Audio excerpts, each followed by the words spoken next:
Morning one and all. In my first lecture I have discussed about the second sex by Simone de Beauvoir, and now I am discussing with the books and the volumes.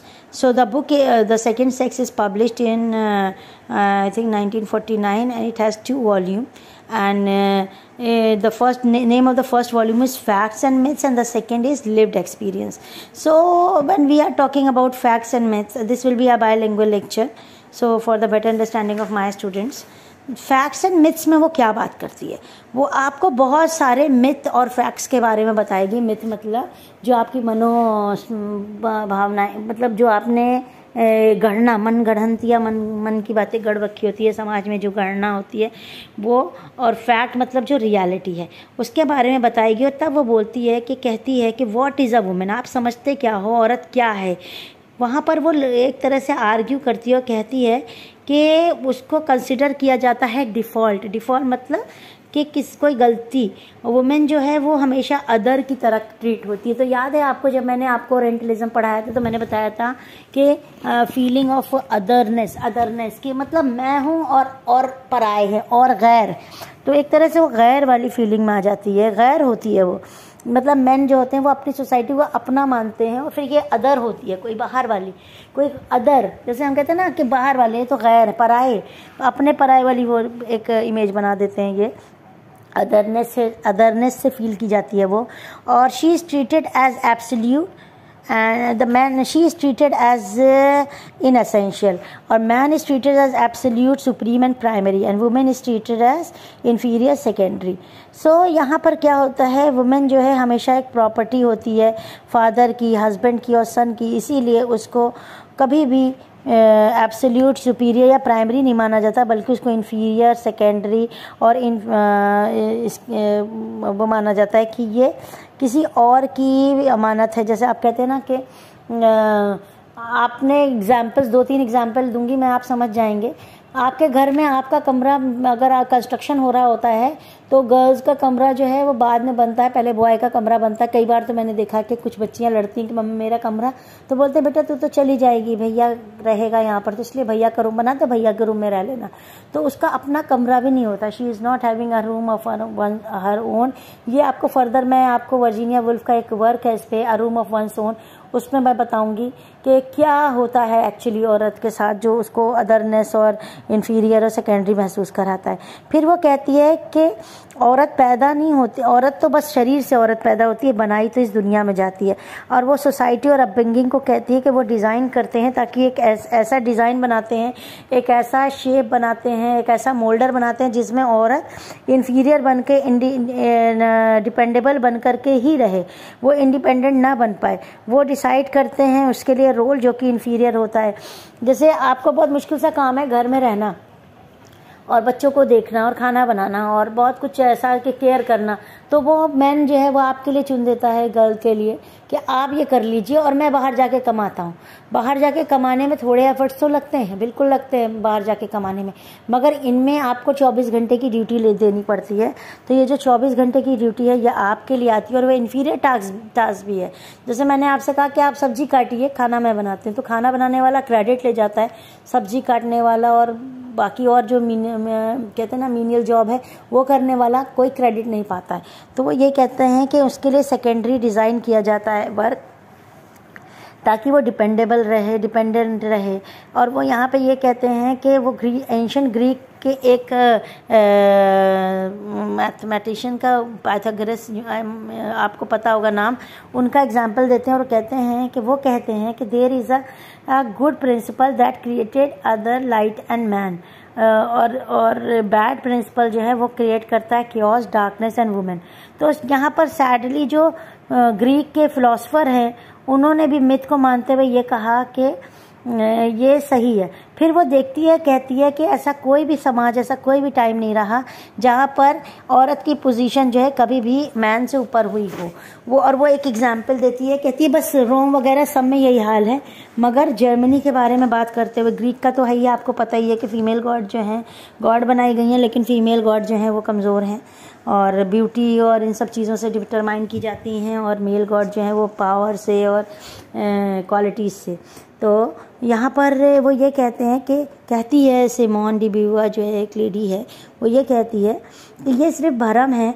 बस इतना ही मैं कहना चाहूँगी कि history में कभी भी ऐसा कोई समय नहीं रहा जब औरत को बेहतर और बेहतरीन माना गया है। औरत को हमेशा सेकेंडरी माना गया है, औरत को हमेशा सेकंड पोजीशन दी गई है। फिर वो कहती है कि एक जर्मन उसको छोड़ देती है वो कल्चर को, और कहती है कि जर्मन कल्चर में और रोम कल्चर में थोड़ा औरत की पोजीशन बेटर थी, मगर रोम के लिए फिर वो आर्ग्यू करती है और कहती है कि रोम में उन्होंने क्या किया था, उन्होंने औरतों को राइट्स तो दिए थे, मगर अगर आप कंपेयर करेंगे उस राइट को मेल राइट से तो आपको डिस्क्रिमिनेशन में पता चल जाएगा कि दोनों के बीच में जब कंपैरिजन करेंगे तो औरत सेकेंडरी है। राइट तो दिए जाएंगे लेकिन मेल से ज़्यादा नहीं। तो वो यहाँ पर ये कहती हैं कि राइट दिए गए हैं मगर यहाँ पर उनको उनसे ज़्यादा राइट नहीं दिए गए। तो अगर आप कंपैरिजन में चेक करेंगी तो आपको पता चलेगा कि मेल को ज़्यादा राइट दिए गए हैं, फीमेल को नहीं दिए गए। फिर वो बात करती है इंडस्ट्रियल रेवोल्यूशन की, और वो कहती हैं कि जब इंडस्ट्रियल रेवोल्यूशन आया तो औरत को थोड़ा सा फ्रीडम तो मिली है घर से बाहर आने की, मगर उस इंडस्ट्रियल रेवोल्यूशन ने भी उनकी हालत और ख़राब कर दी, क्योंकि उनको मेल के बराबर की पे नहीं मिलती। वो वही सेम काम करती मगर मेल के बराबर की पे नहीं मिलती उन्हें। उनमें कोई जेंडर इक्वालिटी, कोई इकोनॉमिकल इक्वालिटी नहीं है, और उन्हें पुअर से और पुअर हो जाती हैं वो। मोर ओवर उनको क्या करना पड़ता है, उनको कुक करना पड़ता है और अर्न करना पड़ता है। तो ये कुक करना, अर्न करना, फैमिली देखना, इसने फीमेल का टास्क बढ़ाया है ना कि कम किया है। तो ये एग्जांपल आप अपनी, अगर आप वर्किंग वुमन हैं तो आप देख सकते हैं कि आपको भी यही सब कुछ देखना पड़ता है। आप घर का भी काम करके जाते हैं और आप बाहर भी काम करते हैं। ये दोनों काम करने में पैसा भी अर्न आप करते हैं और घर का भी काम करते हैं, तो इसमें आप ठगा हुआ महसूस करते हैं। तो वही ये कहती हैं कि औरतें ठगी गई हैं इंडस्ट्रियल रेवोल्यूशन से और फ्रेंच रेवोल्यूशन के इन्फ्लुएंस में। ऐसा नहीं है कि उन्हें कोई बहुत अलग से कुछ मिल गया है। नेक्स्ट वो ये कहती हैं कि फिर वो एग्जाम्पल देती हैं रोज़ा लक्समबर्ग का और मैरी क्यूरी का, और वो कहती हैं कि ये दो औरतें हैं जिन्होंने ब्रिलियंटली डिमॉन्स्ट्रेट किया है खुद को, और हम लोगों को, पूरी दुनिया को ये बता दिया कि वुमेन इन्फीरियर नहीं होती हैं, बस उनको पाला वैसे जाता है। और इनकी जो बातें हैं, ये इन्होंने जो किया है समाज के लिए, यानी आपको मालूम है मैडम क्यूरी, जो मैरी क्यूरी जो थी वो एक साइंटिस्ट थी, एक लेडी साइंटिस्ट थी जिन्होंने रेडियम डिस्कवर किया था, और रोज़ा लक्समबर्ग जो थी वो ग्रेट एंटी वॉर सोशलिस्ट थी। तो इन लोगों के बारे में इन्होंने ये शी सेड दैट अगर ये लोग ना होते तो हम ये मान भी लेते कि चलो वुमेन जो है मेंटली इन्फीरियर होती है, मगर इन्होंने साबित कर दिया कि वुमेन मेंटली इन्फीरियर नहीं होती है। और इनकी हिस्टोरिकल सिग्निफिकेंट वर्क जो है वो हमें बताता है कि वुमेन भी एक अच्छी सुपीरियर क्वालिटीज़ के साथ हैं। फिर वो यहाँ ये कहती है कि विमेन को तो 3 क्वालिटी में ही बांध दिया गया है, a mother, a wife and a entertainer. और यहाँ एंटरटेनर में वो प्रोस्टिट्यूशन के बारे में बात करती है। वो कहती हैं कि जो सेक्स स्लेव्स होते हैं उनका भी रोल जो होता है वो पैसिव होता है, सेकेंडरी होता है। ऐसा नहीं होता कि वो दुनिया चला रही होती हैं, या वो एंटरटेनर हैं तो वो मेल को अपने बातों में नचा रही होती हैं, वो ये कह रही होती हैं, जो कह रही होती है वो हो रहा होता है। उन्हें भी बहुत सफ़र करना पड़ता है। इन पर आपने हज़ारों फिल्में देखी हैं। Now she targeted a code by British Medical Journal of 1878 in which a member of the British Medical Association writes। अब वहाँ पर ये टारगेट कर रही हैं एक ब्रिटिश मेडिकल जर्नल का एक 1878 में पब्लिश हुआ एक वर्क, जिस पे उन्होंने ये कहा कि जो एक मेंस्ट्रुएटिंग वुमेन होती है, अगर वो मीट का कोई टुकड़ा छू दे या मीट छू दे तो मीट जो है फॉयल हो जाएगा, ख़राब हो जाएगा। तो वो वहाँ पर अटैक करती हैं इस स्कूल ऑफ थॉट को, स्कूल ऑफ थॉट मतलब थॉट प्रोसेस को, और वो कहती हैं कि एक मैन क्या समझता है कि वही सुपीरियर है, और इस तरह की बातें लिखने से मेडिकल एसोसिएशन द्वारा क्या इफ़ेक्ट पड़ेगा, हम मेंस्ट्रुएशन को किस तरह से ले रहे हैं, कि हम इसको क्यों इतना हाइप दे रहे हैं कि वो इतनी बुरी चीज़ है उसके लिए कि वो किसी चीज़ को छू दे तो वो ख़राब हो जाए, और हम इस तरह से उसको एक अछूत बना रहे हैं, उसको हम एक ऐसी विच की तरह प्रोटेक्ट कर रहे हैं कि वो उस वक्त उसके अंदर कुछ ऐसी एबिलिटी आ जाती है कि वो इतनी गंदी हो जाती है कि कुछ चीज़ छू दे भी तो सड़ जाएगी। जैसे आपने भी सुना होगा कि अचार मत छुओ और ये मत छुओ और किचन में मत आओ, ऐसे ऐसे बहुत सारे मिथ से आप भी गुजरते हों। आपने देखा होंगे अपने घर में, if you are a girl and if you are a boy you must have seen कि पूजा मत करो और वहाँ मतलब व्हाट इज़ द मीनिंग। और इसके ऊपर बहुत सारी लड़ाइयाँ अब होती हैं मीडिया में। आपने अक्सर देखा होगा कि इस मंदिर में हम क्यों नहीं जा सकते, उस मंदिर में क्यों नहीं जा सकते, उस मस्जिद में क्यों नहीं जा सकते, उस मज़ार पे क्यों रिलीजियस चीज़ें क्यों हमें रिजेक्ट करती हैं व्हेन वी आर मेंस्ट्रुएटिंग। तो ये क्वेश्चन अब उठने लगे, लेकिन जिस वक्त ये वर्क लिखा गया तो उस वक्त ये बातें बिल्कुल नहीं थी। फिर वो ये कहती है कि उसे इस बात पे भी वो है रिजेक्शन है और रिजेक्ट करती है इस बात को कि क्रिश्चियनिटी कहती है कि अगर एक बच्चे को माँ अबॉर्ट कर देगी तो वो बच्चा जो है, क्योंकि उसका बैप्टिज़म नहीं हुआ है, तो उसका सोल जो है वो पूरी लाइफ यहीं भटकता रहेगा इसी दुनिया के बीच में और कभी भी वो साल्वेशन नहीं प्राप्त करेगा। इसका मतलब कि अगर बच्चा मतलब माँ ने अबॉर्ट कराया तो फिर साल्वेशन नहीं मिलेगा। तो इसका मतलब आप तो पूरी तरह से उसके साथ कुछ भी घटेगा वो आप उसमें जिम्मेदारी उसकी दे रहे हैं उसको। फिर वो दूसरे वाले जो वॉल्यूम है उसमें द लिव्ड एक्सपीरियंस में कहती है, यहाँ पे वो 3-4 साल की एक लड़की के साथ कंपैरिजन करती है, 3-4 साल के लड़के का। और वो कहती है कि शुरू में तो लड़की को जब छोटी होती है तो एकदम डेलिकेट बताया जाता है, गुड़िया बेबी इस टाइप के आपने देखे होंगे नाम बुलाए जाते हैं। और एक लड़का जब छोटा होता है तो उसको एक बिग बॉय, एक लिटिल मैन माना जाता है। कह रहे भैया है ना, छोटा भैया है ना, बच्चा नहीं बनाया जाता कभी भी लड़के को हमेशा बड़ा दिखाया जाता है। भैया है, तुम्हारा भाई है, देखो तुम्हें घुमाएगा, तुम जाओ बेटा इसके साथ चले जाओ। एक बड़ी बहन है उसके साथ उसका छोटा भाई जाता है तो उसको रोल दिया जाता है। जब आप छोटे भाई को रोल देते हैं बड़ी बहन के साथ जाने का बाहर, और तभी वो प्रोटेक्टिव है। क्या करेगा वो बड़ी बहन 10 साल की है या 12 साल की है और छोटा भाई 7-8 साल का है, तो वो क्या कर लेगा अगर बहन के साथ कुछ आफत आएगी। लेकिन वो भैया भेजा जाता, तो इससे उसकी एक कैरेक्टर बिल्डिंग होती है, उसका एक जेंडर कंस्ट्रक्शन होता है कि I am somebody to save. आपने देखा है फिल्में पूरी सी चीज़ से भरी हुई हैं कि एक हीरोइन को कोई सताता है और फिर विलन सता रहा होता है और हीरो आकर उसको बचा रहा होता है। तो इसी पे पूरी चीज़ें बेस्ड है। तो वो यही कहती है कि बच्चे लड़कों को पालने के टाइम आप उनके चाइल्डहुड से उनको बता देते हैं कि 3 से 4 साल में वो लिटिल मैन है, लेकिन गर्ल को हमेशा आप मैच्योर मानने की वो करते हैं। आपने देखा होगा छोटी बच्चियों को कहते हैं जाओ बेटा पानी पिला दो, जाओ बेटा ट्रे में सजा के कप्स ले आओ, और जब कोई लाता है तो उसे बहुत प्रमोट किया जाता है, अरे बहुत छोटी बच्ची इतना सब कुछ कर रही है। तो आप शुरू से ही ट्रेन करते हैं। अगर आप किसी के घर गए, आपको एक लड़का लाकर ट्रे में पानी दे रहा है तो आप कहेंगे अरे बहुत अच्छा बच्चा है, तो ये सब भी करना, ये सब भी आपने सिखाया है, दैट इज़ वेरी अप्रिशिएबल। आप कहेंगे वाह वाह वेरी गुड, मुझे बड़ा अच्छा लगा आपकी सोच। लेकिन अगर एक लड़की ला रही होगी तो आप कहेंगे वाह बेटा बहुत अच्छा है, मैम अच्छी तरबियत दे रहे हैं, या अच्छी अपब्रिंगिंग है इनकी, या अच्छे संस्कार है। तो बेटी के लिए ये बिल्कुल सही है कि उसे पानी लाना चाहिए, और बेटा लाए तो वो बड़ी बात है। तो ये वो कहती है कि मुझे इस चीज़ से परहेज है, इस चीज़ से प्रॉब्लम है। फिर आगे वो कहती है कि जो पेरेंट्स हैं वो बचपन से ही सोसाइटल प्रेशर डाल देते हैं गर्ल्स पे, और हमेशा उसको यही बताते रहते हैं कि तुम्हें मैन की आइडियोसिंक्रेसीज लेनी है, मैन ने अगर कुछ गलत किया तो उसे तुम्हें एक्सेप्ट करना है। भैया ने मार दिया कोई बात नहीं, छोटे भाई ने मार दिया कोई बात नहीं, बेटा तुम अच्छी हो ना, तुम बर्दाश्त कर लो।